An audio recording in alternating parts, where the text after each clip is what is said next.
Thank you very much. Well, on that note, hydrate, hydrate, hydrate. Yes. Right? Yeah. Just take that sip of water. That's it. Hopefully the Chiefs are hydrating because the Chiefs have officially started training camp. So we're excited because we're going to help you plan your trip to St. Joe this month. There is more to do than just enjoy training camp while you're in St. Joseph, Missouri. So be on the lookout for some fun activities and things to do with the family while you're there. We took a trip up there and we are going to showcase some of the fun things for you to do. So we're going to start with one of the popular and entertaining museums in St. Joe. Let's take a look.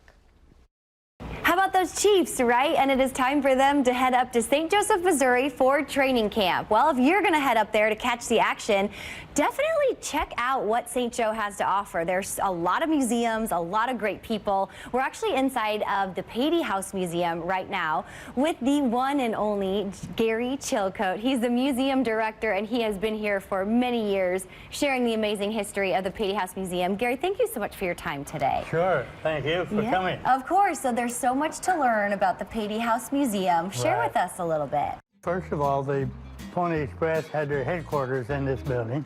The railroad also had their offices in the first floor of the building, and it had 140 rooms for visitors on the 3 floors up above us. After the war, John Patee went broke because of the war. He was back in the Confederacy, and he sold the building. No one had enough cash, so he had a nationwide lottery, sold tickets all over the United States for $2 a piece, and the day of the drawing, 100 tickets came back unsold. And they were John Patee's tickets. And he said, just throw them in the barrel. And when they drew it out, he won his own hotel back. Wow. That solved his financial problems, and he sold it to the Methodists for girls' college. What do they love to see most when they come in? Well, of course, the 1860 train that we have here, the Hannibal to St. Joseph Railroad, ran from Hannibal to St. Joseph. This is as far west as you could go by train. And so we acquired the last train. I put it in 53 years ago.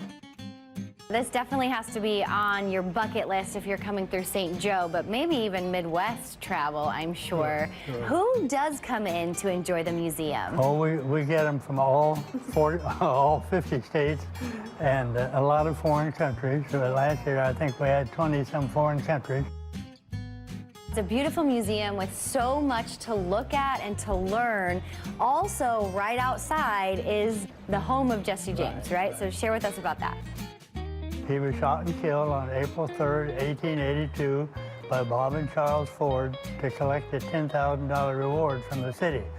They never got the reward, but they were not charged with murder.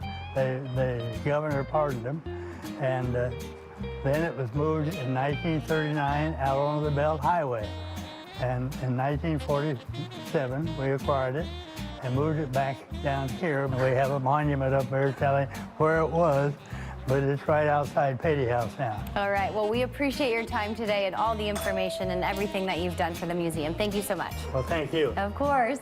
If you're planning a trip up to St. Joe, don't forget to visit stjoemo.com.